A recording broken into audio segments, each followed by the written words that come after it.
I have delivered this address before. Not this address, not these precise words, not this occasion, not this particular chamber configured in the formal sealing arrangement with the archive vault open at the far end, and the amber votive lights burning in their alcoves along the west colonnade. But the address itself, its weight, its shape, the specific quality of silence that settles over a council chamber when the speaker rises to speak about the humans, I have delivered that before.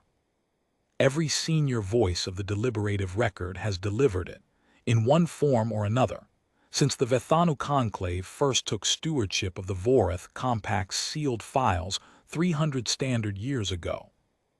We deliver it again tonight. The occasion is the third centennial sealing. In accordance with the Vorreth Compact's own charter, a document written, let the record note, by the Vorreth Expansion itself, before its dissolution, the conclave is required to review the sealed annex every 100 standard years, determine whether the designation of active restriction warrants reclassification, record the deliberation formally, and then reseal the annex for another century. We have done this twice before.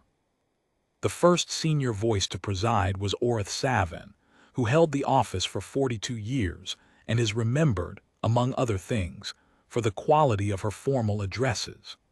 The second was Thessar Vole, who was senior voice for 31 years and who left an extensive personal notation archive that I have found useful.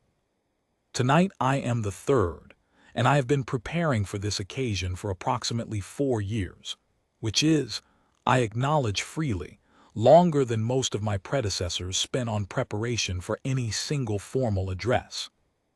My recommendation as the senior voice is that the designation stands.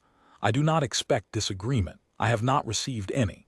What I do expect, what I have prepared for, and what I believe this council deserves is a full account of why the designation stands, delivered not as administrative procedure, but as something closer to testimony.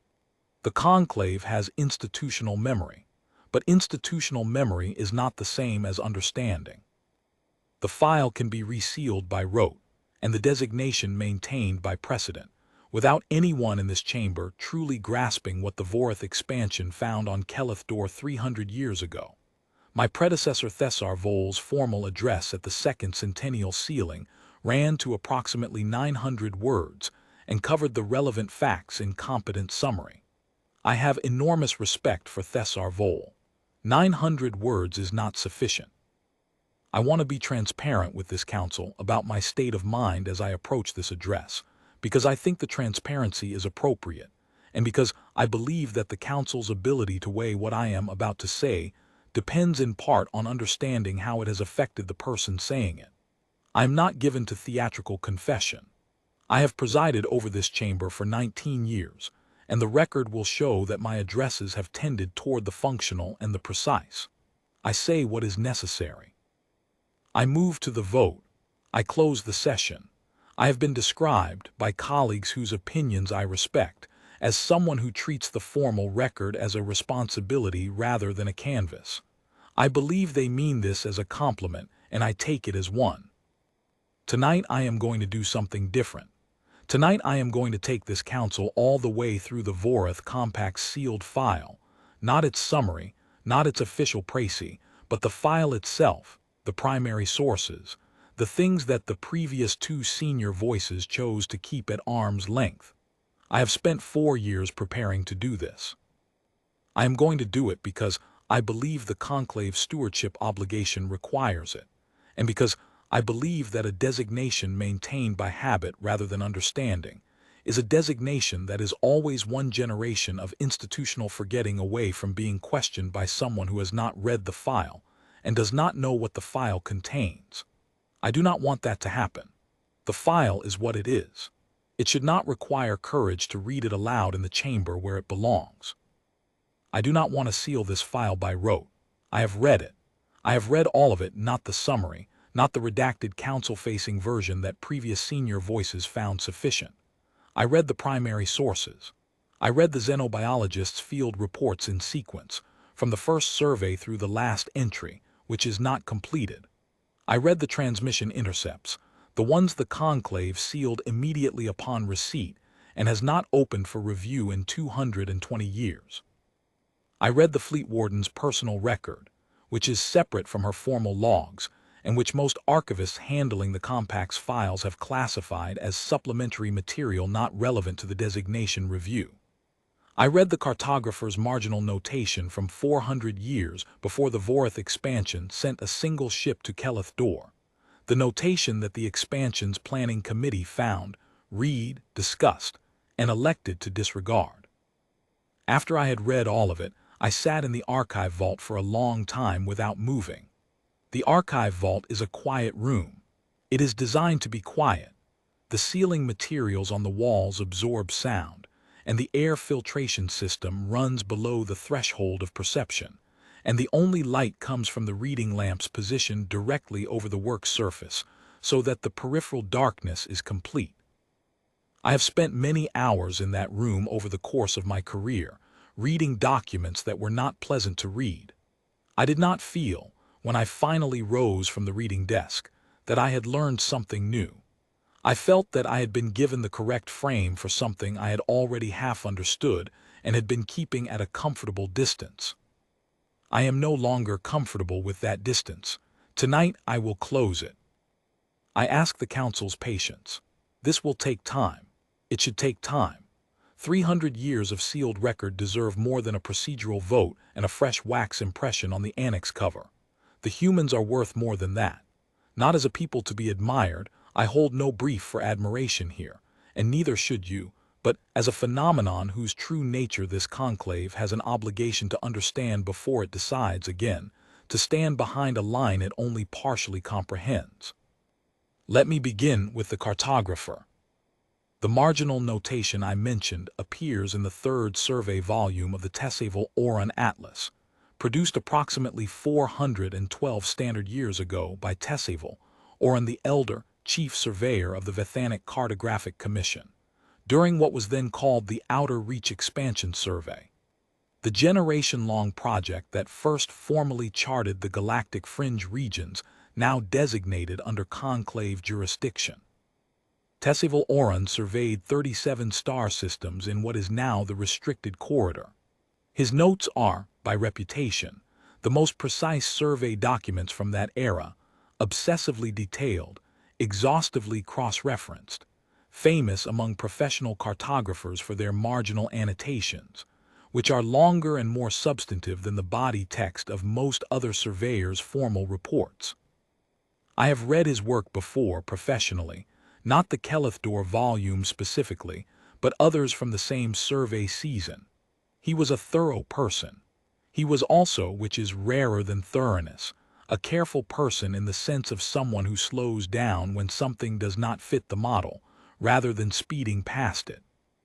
The annotation in question appears beside a standard survey entry for the third planet of the system now logged in conclave records as Keleth-Dor, at that time simply listed by its stellar designation, as Tesseval-Oron had not yet learned the human name for the world, which he would not learn until later in the survey season, and which he chose not to include in the formal log for reasons he explains in a separate personal record that I will return to. The annotation reads in translation, I have now observed this world from survey standard orbital distance for 11 consecutive days. The biosphere is dense and active. The dominant species, I will not call them primitive, that word assumes a direction of travel I am not certain applies here, move in patterns that are not random. I have cataloged the individual movements of approximately 200 observed subjects across 6 observation sites. The patterns repeat. I want to be very precise here, because I am aware of how this sounds, and I do not want to be imprecise. The patterns do not merely recur on a general population level, as any biological rhythm will. They repeat at the individual level. At an interval I have now measured to within 4/10 of a standard second across 11 days of observation. I do not know what the interval represents, I do not have the linguistic tools to ask them yet, but I know it is not coincidental. The interval is 56 standard minutes and some fraction of seconds that I cannot pin more finely from orbital distance. Every individual I have observed, not most, not a statistical cluster, every one, they all carry it. Whatever it is, I am going to make a note in the formal survey volume that I consider this world's biosphere complex enough to warrant a caution level designation. In this personal annotation, I am going to say something stronger. I do not know what the cycle is for, but I am quite certain that it is for something. And I think the appropriate posture, until we know what that something is to leave it undisturbed. He added a final line, set off from the rest by a horizontal rule. Tessival Oran was the kind of surveyor who used horizontal rules to separate observations from opinions that reads, "Do not interfere with the cycle."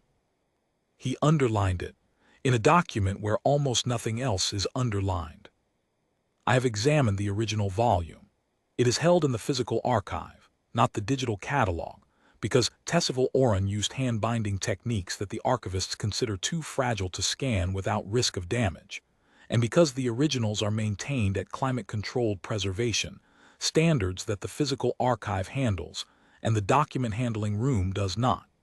The underlining is deliberate, double-stroked, with enough pressure that the stylus indent is visible on the back of the page. He meant it. He did not write, "Perhaps avoid interfering with the cycle," or "It may be advisable to leave this undisturbed." He wrote an instruction, stripped to its minimum, underlined, separated from the rest of his analysis by a ruled line, as clear as anything in the atlas. The Vorreth Expansion's planning committee read this annotation. We know they read it because the committee's minutes, which survived the expansion's dissolution and are held in the conclave's tertiary archive, include a specific reference to the Oran marginal note regarding the rhythmic biological phenomenon on Survey World Keleth Door, third planet. The committee's recorded response to this annotation was, "I will read it precisely, because precision matters here, of interest but not of strategic relevance. The phenomenon described is consistent with known circadian-type regulatory cycles present in most complex biospheres and does not constitute an obstacle to the proposed disruption program." One committee member, whose name appears in the minutes as Vorreth Allen, first xenobiologist of the expansion fleet, added a note of his own. The Oran annotation dates from 4 centuries prior and reflects the analytical limitations of pre-modern survey methodology. We have substantially more sophisticated instruments. We will characterize the phenomenon properly once we have surface access. Vorreth Allen did eventually characterize the phenomenon. His characterization is in the sealed portion of the file. I have read it. He was precise in the end. He was also, in the end, wrong about almost everything that mattered. I want to say something about the Vorreth Expansion before I describe what happened at Keleth Door, because I do not want this council to understand the expansion as uniquely foolish or uniquely arrogant. They were not. They were a competent interstellar polity with a functioning scientific establishment, a professional military, and by the standards of their era, a sophisticated xenobiological program. They had explored more than 100 worlds before they turned their attention to the human fringe. They had successfully managed first contact with 11 sapient species, 7 of which remain functioning societies in good standing with the conclave today. They were not reckless. They were not ignorant. They were experienced in a way that most expanding polities of their size and age were not. Their xenobiological division had produced the Allen-Sorvith classification framework, which remained the standard taxonomy tool in the conclave's survey program for 60 years after the expansion itself had dissolved. They simply believed that they understood biology better than a 400-year-old cartographer's annotation warranted caution for, and they were wrong about that in a way that does not reflect a failure of intelligence, but of imagination. There is a category of error that competent people make when they look at a phenomenon and correctly identify its surface characteristics, and then incorrectly conclude that the surface characteristics are the whole of the thing. Vorreth Allen was correct that the 56-minute interval was a biological rhythm. He was correct that it was consistent across all observed human subjects. He was correct that it was more precise than any previously catalogued circadian-type cycle. He measured it with his superior instruments, to within 1/50th of a standard second, which is extraordinary precision for a biological rhythm in an unmodified organic species. He noted, in the formal survey report he filed before the disruption program began, that this level of precision implied some kind of active regulatory mechanism, something that maintained the rhythm rather than merely expressing it. He flagged this as a point of interest warranting further study. He did not flag it as a reason to reconsider the disruption program. He filed it as a curiosity and proceeded. He was wrong.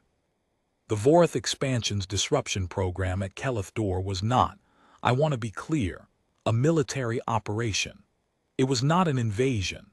It was a scientific intervention in the expansion's own framing, a controlled experiment designed to characterize the human biological rhythm's function by disrupting it under observation and recording the physiological response.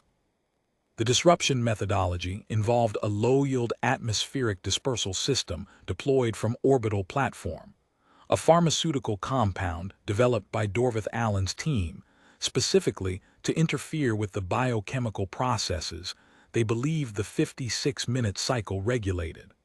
The compound was not lethal. The expansion was not attempting to harm the humans of Keleth-Dor. In the planning committee's own words, preserved in the minutes, the program is designed to produce a temporary, reversible interruption of a biological regulatory function for the purpose of characterizing that function. At no point is harm to individual subjects intended or expected. They meant this. The compound had been tested on analog biochemistry in laboratory conditions. The modeling showed a disruption window of 6 to 8 hours, followed by a natural return to baseline rhythm as the compound cleared the system. They were going to observe the disruption, document the physiological response, and then watch the rhythm return. They were going to learn what the cycle did by temporarily removing it. They deployed the dispersal system on the 14th day of the third survey month, at approximately the third hour of local morning. The atmospheric coverage reached Keleth-Dor's inhabited zones within 4 hours of deployment. Vorreth Allen's observation team was positioned in orbital survey configuration, instruments at full resolution, ready to record the physiological response data. The Fleet Warden ships were in standard orbital maintenance configuration, not combat-ready, not on tactical alert, because this was a scientific mission and there was no assessed threat.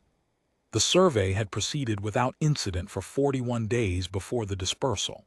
The humans on the surface had not responded to the orbital presence with any technology that suggested they were aware of it. Everything about the situation indicated a controlled environment. For the first 6 hours after dispersal, the data was what the expansion's team expected. Human subjects in the observation zones showed disrupted rhythmic patterns. The 56-minute interval became irregular. Some subjects showed the interval extending to 70 or 80 minutes. Some showed it fragmenting, partial cycles that did not complete. Vorreth Allen's logs from this period are methodical and satisfied. He records what he sees. He notes that the disruption is proceeding as modeled. He calculates projected recovery timelines. He references the laboratory analog data and notes that the actual disruption pattern matches the predicted pattern closely. He is doing science. He is doing it well. There is nothing in his tone during this period, nothing in the word choices, the phrasing, the rhythm of his entries, that suggests he feels anything other than professional engagement with an experiment that is going to plan. At hour 7, the logs change. I am going to read from Vorreth Allen's field log, because his own words are more accurate than any summary I could offer, and because I want this council to understand what he saw and how he described it before the transmission logs went silent. The field log is in the sealed annex. What I am reading from is a transcription I made during my review session. The council's formal record will reflect that I have read from a direct transcription of a sealed primary source, and the conclave's archivists can verify the accuracy of the transcription against the original upon request. At hour 7, Entry 1, he writes, anomalous secondary signal detected in the survey band, not from the planetary surface. Origin uncertain. The signal does not match any cataloged profile in the survey database. Redirecting secondary instrument array to characterize. At hour 7, entry 2, 20 minutes later, signal is coherent. It is not a natural phenomenon, I am certain of that. It has internal structure, not biological, not electromagnetic in any normal sense. Vorreth cell is running it through the pattern analysis suite. We are also seeing something in the biosphere data that I cannot immediately explain. The disruption effect we introduced is revering. Not fadding, revering. The human subjects are recalibrating. Their rhythms are returning to the 56-minute interval faster than any projected recovery timeline, and without the pharmacological remediation our model predicted would be required. The subjects are not doing anything that I can observe. They are simply recalibrating.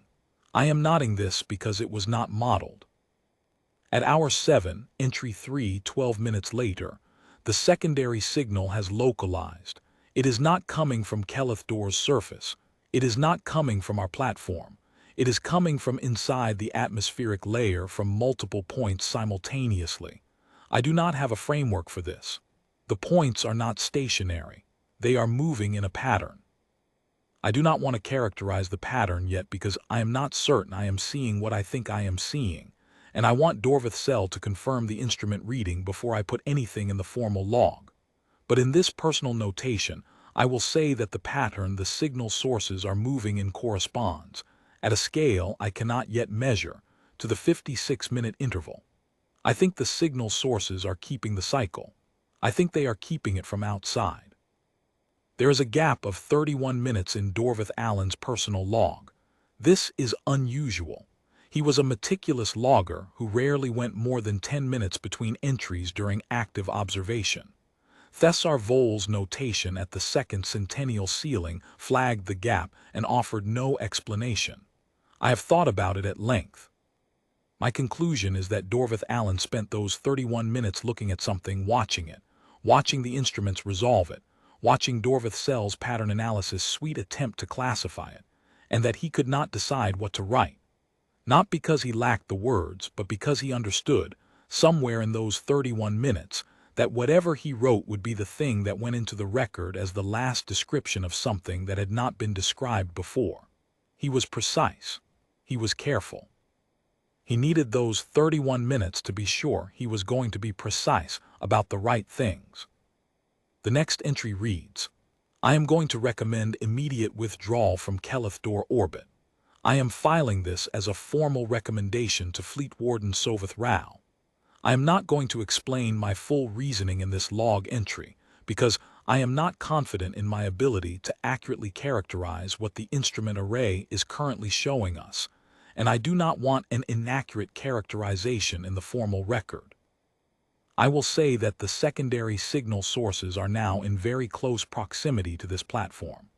I will say that the disruption effect has fully reversed. The humans on the surface below are entirely recalibrated, their cycles running at exactly 56 minutes and some fraction of seconds, more precise than any reading we recorded before the dispersal, as if the disruption sharpened something rather than blunted it. I will say that whatever is maintaining the cycle from outside is aware of this platform. I know this because it is facing us. Fleet Warden Vorreth Rao received the recommendation at hour 8, 4 minutes after Vorreth Allen's final log entry.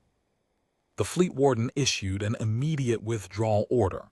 This decision required no deliberation. She did not convene her command staff. She did not request amplifying information from Vorreth Allen's team. She read the recommendation, she issued the order, and she moved. The withdrawal order's timestamp is 14 seconds after the recommendation's receipt timestamp. 14 seconds for a Fleet Warden with 30 years of command experience to read a xenobiologist's urgent recommendation and decide that it was correct. I have thought about those 14 seconds as well. A person with 30 years of command does not issue an immediate withdrawal order in 14 seconds because they are frightened. They issue it because they have read something that makes the alternative unacceptable, and they are certain enough of that conclusion not to spend time being certain of it. Of the 7 ships in Keleth-Dor orbit at that moment, 3 made the jump point. 4 did not. The sensor logs from the 3 ships that withdrew, logs which are now held in the sealed annex, and which I am the first senior voice to have personally reviewed in 220 years, record the moment of the other 4 ships' silence. I want to be precise about what the logs show, because the Conclave's institutional summary of the Vorreth incident, which is what most members of this council have read prior to tonight, characterizes the loss of the 4 ships in language that is technically accurate but experientially misleading. The summary says 4 ships were lost. This is correct. It does not convey what the sensor logs convey. The logs do not record destruction. They do not record an attack, an explosion, a weapons discharge, a structural failure, an emergency signal, a distress transmission, or any other event that the sensor suite's classification system recognizes as a cause of ship loss. The 4 ships simply cease to return sensor contact at the same moment, the same second, across all 4 hulls simultaneously, and the instruments on the withdrawing ships show, for approximately 90 seconds following that moment, a phenomenon in the area where the 4 ships had been that the sensor suite could not classify. Not an energy signature, not a debris field, not a gravitational anomaly or an electromagnetic event or any registered variant of any of those things. The suite filed it as uncharacterized medium, which is the instrument's language for. The data is present, the data is internally consistent, and the instrument has no referent for what it is describing. I want to dwell on this for a moment, because I think it deserves dwelling on. The survey instruments aboard those 3 withdrawing ships were the most sensitive passive detection equipment the Vorreth Expansion's fleet carried. They were calibrated to detect, classify, and log phenomena ranging from stellar mass gravitational events to individual organism biological rhythms. The same instruments that had measured Dorveth Allen's 56-minute cycle to within 1/50th of a standard second. They were not crude tools. They were state-of-the-art instruments operated by a professional survey team, and they could not classify what they were looking at. Not the classification is uncertain. Not the phenomenon is ambiguous. The suite filed it as uncharacterized. It had nothing to compare it to. 90 seconds, and then the uncharacterized medium was gone, and the space where 4 ships had been was empty, and Keleth-Dor's biosphere below was quiet, and the cycle, the 56-minute cycle on every individual human subject the 3 surviving ships' instruments could still detect, was running at exactly its nominal interval, as if nothing had happened, as if, from the planet's perspective, nothing had. Fleet Warden Soveth Ral's first transmission upon returning to Vorreth space was a formal request to the Planning Committee for authorization to return to Keleth-Dor with a larger fleet and a revised operational approach. The committee denied the request. This denial was not based on fear. I want to be precise about this, because the Vorreth Expansion's records show a political class that was not easily frightened, and that had a high institutional tolerance for operational setbacks. The denial was based on Dorveth Allen's recommendation, which the committee received in full, including the personal log entries I have just read to you. Dorveth Allen had added a final note to his recommendation, filed separately from the field log which the committee received at the same time. The note is brief. It reads, "I was wrong about what the cycle is. I believed it was a metabolic regulatory mechanism, an internal clock the human body uses to manage its own chemistry. I now believe it is something else. I believe it is a signal. I believe it is a signal sent outward at a regular interval to something that listens for it. And I believe that when we stopped the signal, the listener noticed. I do not know what the listener is. I do not know whether it is native to the planet or whether it occupies a different frame of existence that I do not have instruments to properly observe. I know that it responds to disruption of the cycle. I know that it responded within hours. I know that when it responded, we lost 4 ships without a weapon being fired, and that the only reason I am filing this note at all is that we left before it finished whatever it had begun. I recommend permanent cessation of all operations in Kellethdor space. I recommend this not because the humans are dangerous, though they may well be, but because whatever maintains their cycle is something I have no framework for, and I'm a person who builds frameworks for things. I could not build one for this. That is the most frightening thing I have to report. The Vorreth Expansion's Planning Committee accepted the recommendation unanimously, without debate. The minutes record a session that lasted 11 minutes, shorter than any other session the committee held during the Kellethdor program. 11 minutes to hear a xenobiologist say he could not build a framework for something, and to believe him. The expansion's interest in Kellethdor ended that day. Their interest in the broader question of human space, in all of it, not just the one fringe world where they had made their mistake, did not end. They knew, by then, what any species in their position eventually comes to know, that the human fringe is vast, that Kellethdor is one world among many, that the cycle Vorreth Allen had found on one world would, if his analysis was correct, be running on all of them.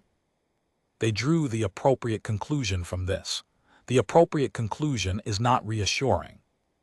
They contracted with the Vethanic Cartographic Commission for a full survey of the human corridor's outer boundary, formally designated the entire zone as active restriction, and requested that the Vethanu Conclave, our predecessor body, in the generation before the current charter, take stewardship of the sealed record. They drafted the compact that bears their name.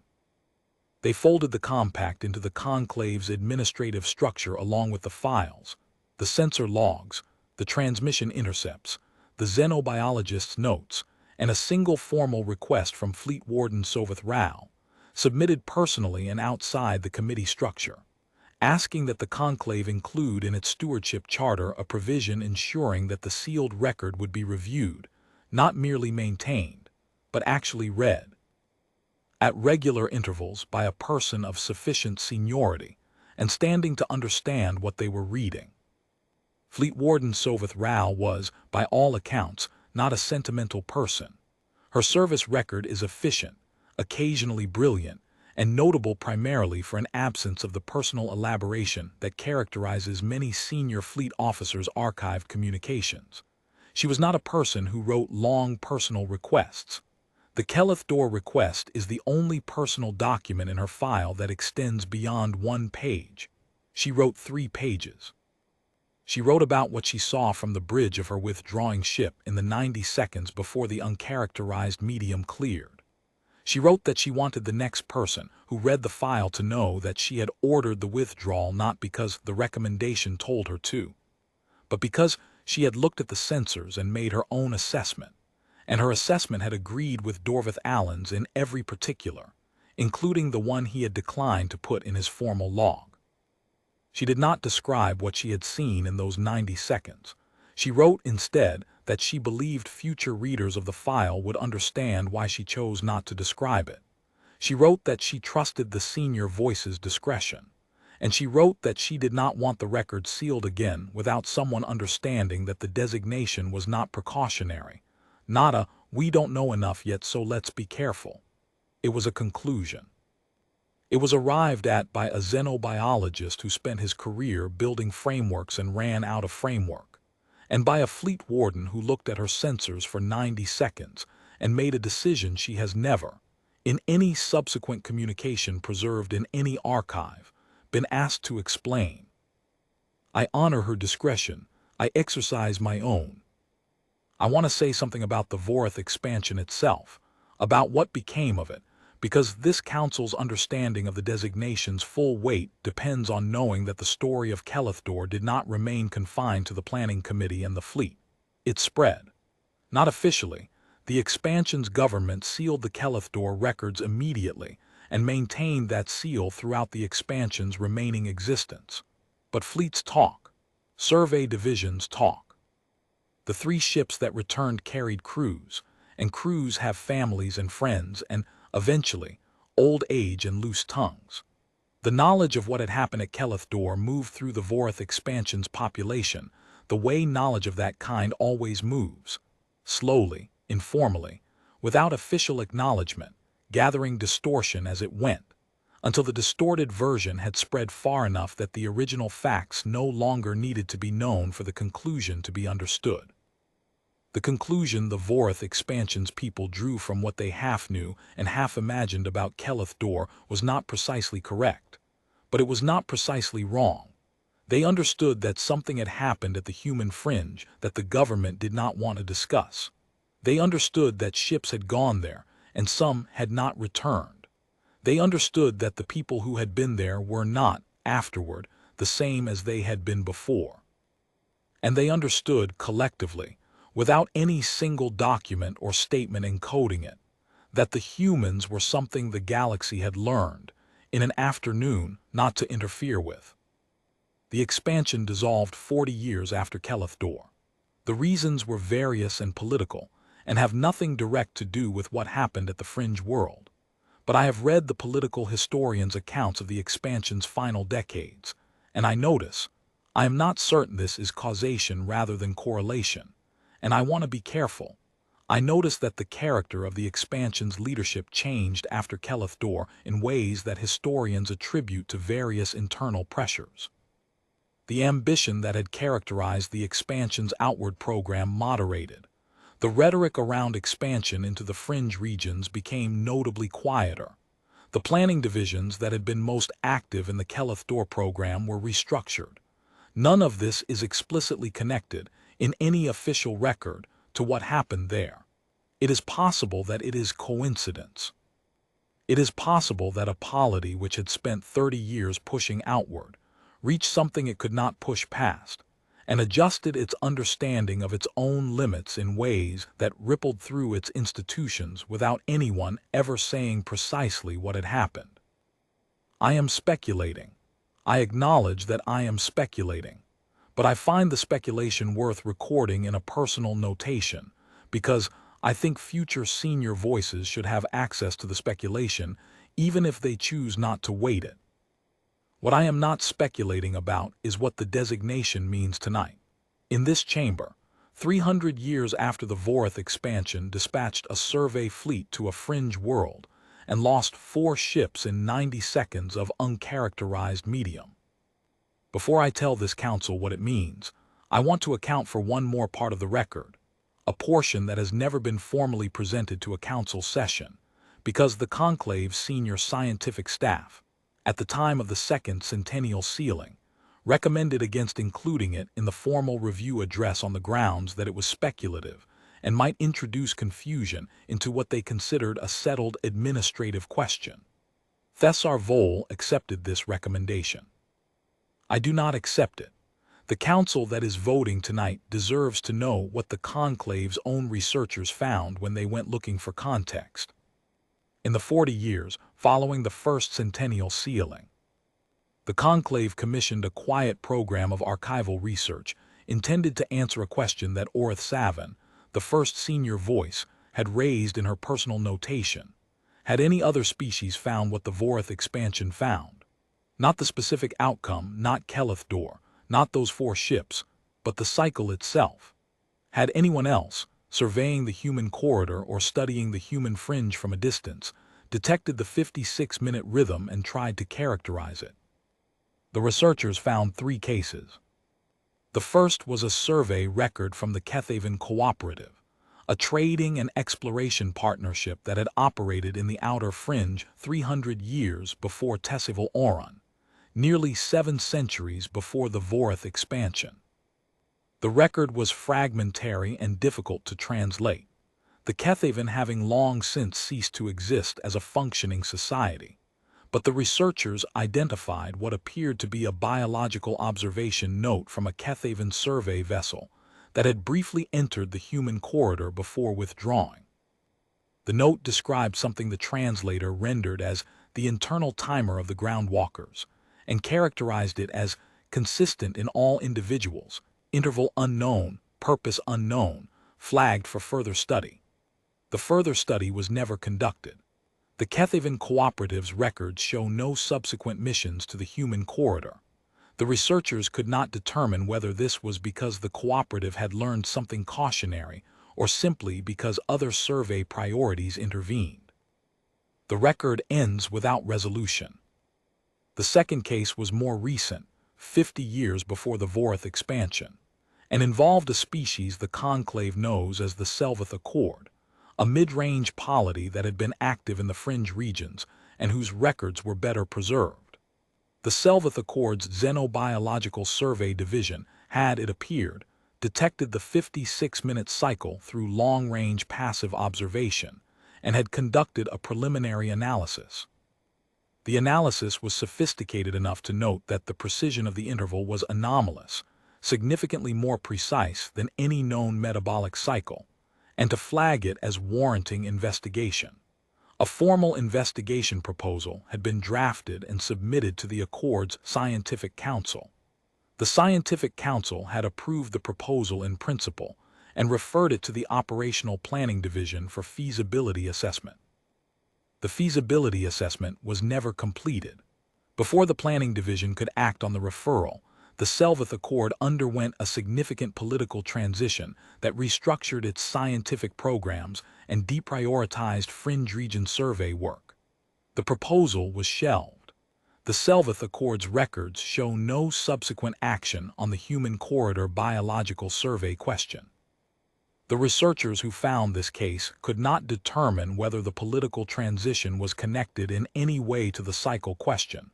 The timing was suggestive, but the evidence was thin. It may have been coincidence. The third case was a fragment of a different kind, not a survey record but a diplomatic communication, found in the Conclave's own tertiary archive, filed under a category that the original archivist had labeled miscellanea, fringe region correspondence, no assigned classification. It was a message from an unidentified source to an unidentified recipient, written in a trade language dialect that the researchers dated to approximately 200 years before the Vorreth Expansion. The message was brief. The researchers' translation reads, "We observed what you warned us about. We did not interfere. We are withdrawing from the corridor. Do not send us back there." No context, no sender identification, no explanation of who had warned them or what they had observed or what the corridor was. The archivists could not trace the message's origin or destination. It was filed in miscellaneous correspondence because no one, apparently, had known what to do with it. The researchers presented these three cases to the Conclave's senior scientific staff at the time of the second centennial sealing, and suggested that they implied a pattern, that the 56-minute cycle had been encountered, at various distances and through various methods, by at least 3 other entities besides the Vorreth Expansion, and that in every case the encounter had been followed by withdrawal.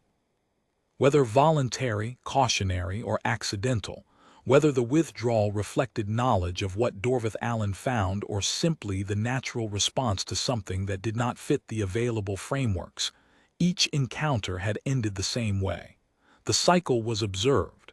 Contact was not made. The observers withdrew. The senior scientific staff reviewed this analysis and recommended against including it in the formal council address on the grounds that the 3 cases were too fragmentary, too difficult to verify, and too susceptible to overinterpretation. Thessar Vole, as I noted, accepted this recommendation. I include it now in the formal address because I think the pattern is real and the council should weigh it. I do not claim that the 3 cases prove anything beyond what the Vorreth Expansion's own record proves. I claim only that the Vorreth Expansion was not the first to find the cycle, and probably not the first to understand, however imperfectly, that the appropriate response to finding it was to stop. Every observer that encountered it and survived the encounter arrived at the same conclusion by their own route: leave it alone. Tessival Oren arrived at it through careful observation and wrote it down and underlined it. The Kethaven surveyor arrived at it and flagged it for further study that never happened, which is a kind of leaving it alone. The Vorreth Accord's proposal was shelved, which is a kind of leaving it alone. The unknown correspondent left the corridor and asked not to be sent back, which is the most explicit form of leaving it alone. And the Vorreth Expansion's planning committee, having received Dorveth Allen's recommendation and Soveth Rao's 14-second withdrawal order, accepted both without debate, which is the form of leaving it alone that cost 4 ships to reach. What it means is this. The 56-minute cycle, which Tessival Oran observed 400 years before Keleth Dor, which Dorveth Allen characterized with his superior instruments, and his incorrect conclusion, which the Vorreth Expansion interrupted and paid for with 4 ships, and whatever it was that Dorveth Allen spent 31 minutes unable to log, is still running. The Conclave's passive monitoring apparatus, which has observed the human corridor from outside the restriction zone without direct engagement since the first charter generation, continues to detect the cycle on every human world we can observe. Every individual, every one, running at 56 minutes and a fraction of seconds, exactly as Tessival Oran recorded 4 centuries ago. It has not drifted. It has not degraded. It has not varied between worlds, between populations, between the generations of humans who have lived and died since Tessival Oran sat in orbit and took careful notes in his survey journal. The cycle is not a clock that runs down. It runs, and whatever it signals to runs with it, and the Conclave's monitoring apparatus has never, not once, detected the listener in the interval between cycles. The listener only appears when the cycle breaks. We cannot tell you what the listener is. Dorveth Allen could not build a framework for it, and he was the finest xenobiologist the Vorreth Expansion produced. The Conclave's own scientific staff have reviewed the sensor logs under seal in the restricted reading room, and their collective assessment, filed with the second centennial sealing, is 3 words: no current framework. The monitoring apparatus we have deployed outside the restriction zone is more sophisticated than anything the Vorreth Expansion's fleet carried. It has not given us a better answer. What we know is what the sensor logs show. What the sensor logs show is, the cycle broke, something that was not there before became detectable within hours. It moved. It was coherent. It faced the Vorreth ships. 4 ships went silent without a weapon being fired. Whatever it was gone 90 seconds after the silence. And then the cycle ran on, unchanged. This is the information on which the active restriction designation rests. Not on human military capability, though that too is logged and is real. On the understanding, hard one, sealed in an annex that most of the species in this corridor have never read, that the humans are keeping something in rhythm, and that the rhythm is not merely for the humans. I asked myself when I first read Dorveth Allen's final note whether the humans know, whether they are aware of the cycle, aware of what it maintains, aware of the listener that surfaces when the cycle breaks. I do not have an answer. The monitoring apparatus cannot resolve that question from outside the restriction zone, and we have no intention of going inside it to ask. But I find, when I sit with the question, that it does not change my recommendation either way. If the humans are aware, if they carry the cycle knowingly, if they understand themselves as the keepers of a signal that holds something at bay, then they are more than I had given them credit for, and the designation is more important than I had understood. And if they are not aware, if the cycle is simply what they are, built into them at a level below knowledge or intention, then the designation is more important still, because a species that holds something in check without knowing it is doing so is a species that could be disrupted without any hostile intent at all, and the universe already has one example of what that disruption produces. Neither scenario is comfortable. I will tell this council one more thing before I call the vote. In Tessival Oran's personal record, the record in which he explains why he chose not to include the human name for Keleth Dor's 3rd planet in the formal survey log, he describes a late-season observation he made after his initial characterization of the 56-minute cycle. By this point in the survey, He had made enough linguistic contact with local human traders at the system's outer marker to ask a few questions in rough pidgin. He asked about the cycle. He had learned enough of the local language to phrase the question carefully, not, "What does your body do every 56 minutes?" but "What do you call the rhythm?" He wanted to know if they had a name for it. The trader he asked was, by his description, an elderly woman with the specific kind of quietness that Tessival Oron associated with people who have lived long enough to stop explaining the obvious. She did not answer immediately. She looked at him for a moment in a way he found difficult to characterize, not suspicion, he wrote, and not amusement, and not the blankness of incomprehension. Something else. The way, he wrote, that a person of long experience looks at a question when they are deciding whether the person asking it is ready for the answer, or whether the question itself is the more useful thing to leave the asker with. She said something that he transcribed phonetically, with a translation note indicating uncertainty. His translation, the keeping. Not the rhythm, not the cycle, not a metabolic term, not a biological term, the keeping. A word that in the local language, Tessival Oron noted, typically meant the act of maintaining a watch, of holding a post, of staying at a station, of being the one who does not leave until the one who left returns. The word carried an implication of duration, not the action of keeping but the ongoing state of it, the keeping that has no scheduled end. He wrote about this distinction at some length because he was a person who cared about linguistic precision, and he found the distinction important. The word she used was not "we keep," but the keeping, the state, not the act, as if the cycle were not something they did but something they were inside of, something that was as much a feature of their existence as gravity or breath. He asked her what was being kept. She looked at him again in the same way, and then she said something else that he transcribed with the same translation uncertainty. His translation, "That is not the question." He did not know what to make of that.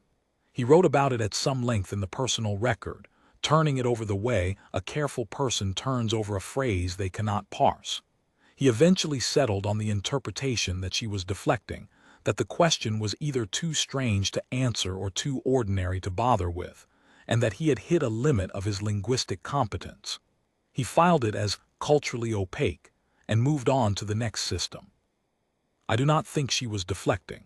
I have thought about this exchange at length, and I think she knew exactly what question he was asking and exactly what the answer was, and I think she decided that Tessival Oron, decent, careful, intellectually honest Tessival Oron, who had already written, "Do not interfere with the cycle," in his marginal note and underlined it, was not someone who needed the answer. He had already arrived at the right conclusion by his own method. She looked at him and made a judgment. She decided that the question would serve him better than the answer. He did leave it alone. He wrote the annotation. He added the horizontal rule and the underlined instruction. He moved on. Vorreth Allen did not leave it alone. I have been thinking, since I read the personal record, about what the correct question is. Not the question Tessival Oron asked about what was being kept. Vorreth Allen asked that question with his instruments and paid for the answer with 4 ships. But the question the trader implied by saying, "That is not the question." I think I know what she meant. I think the correct question is not what is being kept, but what happens when the keeping stops. And the answer to that question is in the sensor logs. It is in the 90 seconds of uncharacterized medium. It is in the blinking cursor at the end of Vorreth Allen's final log entry, which the archive software has preserved exactly as he left it. The cursor blinking in the space after his last word, where the next sentence was going to go, where he had begun to type something and then stopped. I have read the partial entry. The archive software shows the letters he had typed before he stopped. They are the beginning of a word. He got 4 letters in and then he stopped, and the transmission from his ship ended, and whatever he had been about to say has waited in that blinking cursor for 300 years. I'm not going to read the 4 letters into the council record. It would not be appropriate. It would not change the vote. But I want this council to know that Vorreth Allen, the finest xenobiologist the Vorreth Expansion produced, the person who spent 11 hours logging carefully and precisely in the face of something he had no framework for, began one more sentence before the transmission from his ship went silent and could not finish it. The word he was beginning is not a technical term. It is not a scientific designation or a species classification or a measurement unit. It is a word from the common trade language that any schoolchild knows. I will say only that it is a word you use when you see something that you did not expect to see, when the object in front of you resolves from ambiguity into clarity, and the clarity is not what you hoped for. When the thing you have been looking at without quite seeing it finally comes into focus, and you understand what it is, and you understand what that means, and you know that you are going to have to live with that understanding for whatever time remains. He recognized something. In the last moment before the silence, he recognized something. Whatever he was reaching toward when he began that word, he did not have time to finish saying what it was. That is the record I am resealing tonight. I call the vote on the continuation of the active restriction designation for the Keleth door system and all adjacent human corridor worlds, under the terms of the Vorreth Compact, for a further 100 standard years. Members of the Council, you may signal your position. I will note for the archive that the vote was unanimous. I will note that there was no debate. I will note that the chamber was very quiet after the vote concluded, quieter than these chambers usually are after a procedural resolution, quieter than the occasion strictly required.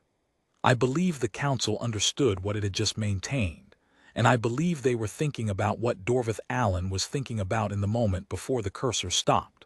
A person can be moved by a fact without discussing it. I saw that in this chamber tonight. It was appropriate. I am going to close the formal session record here. The archive seal will be applied by the vault staff in the morning. In the personal notation, I attach to every session I preside over, a practice I learned from reading Tesseval Oron, whose marginal notes are the best argument I know for keeping personal notations separate from formal records. I want to add one observation that I will not repeat in any future address, because I think it would be counterproductive to say it too often, and because I think it is the kind of thing that should be said once precisely by someone who has read the full file, and then allowed to sit in the personal archive, where the next senior voice will find it. The cycle is still running. I checked this morning before the session. The monitoring apparatus on Outpost Veth 11, which has the clearest passive sensor position on the human corridor of any conclave installation, logged the cycle at 56 minutes, and the same fraction of seconds it has always been, the exact same fraction, to within the instrument's resolution limit. That Tesseval Oron recorded 412 years ago, and that Vorreth Allen confirmed with his superior instruments 300 years ago on the last day that Vorreth's ship sat in Keleth door's orbit. The monitoring officer who filed this morning's log has been at Outpost Veth 11 for 11 years. She has filed the same log, at the same interval, every day. She does not know what is in the sealed annex. She knows only that she is required to monitor and report, and that the cycle runs, and that as long as it runs, nothing is required of her but to keep watching and keep filing. She is, I realize, doing a version of the same thing the humans are doing, the same thing Tesseval Oron's trader described, the keeping. She holds the post. She watches. The cycle runs, and she records that it runs, and she does not need to know what the cycle is to understand that her job is to make sure it is not interrupted. I have thought about sending her a commendation. I may do so. It would not explain anything. Commendations do not need to explain things. The listener has not stirred. Whatever broke the surface of perception when Vorreth Allen's dispersal compound silenced the signal has not broken it again. The uncharacterized medium has not returned to any observer's instruments. The 4 ships the Vorreth Expansion lost are still lost. No debris, no residue, no artifact in any monitored zone that could be attributed to them. The humans are keeping the cycle. They are keeping it the way that elderly trader described. The way you keep a watch, the way you hold a post, the way you stay at a station until whatever left returns or until the one who is keeping the watch is relieved. The galaxy has been careful for 300 years not to interrupt them. I intend to recommend the same care to the next senior voice who reads this personal notation, as the previous ones have recommended it to me. I intend to phrase it the same way Tesseval Oron phrased it, because he had the right instinct even without the knowledge to back it up, and because the phrase is correct and has not needed improvement in 4 centuries. Do not interfere with the cycle. The designation will hold. The next review is scheduled in 100 standard years. I do not expect it will go differently. In some sense, and I have thought about this, the designation no longer depends on the conclave's decision to maintain it. The conclave maintains it because it is correct. The cycle runs because it has always run.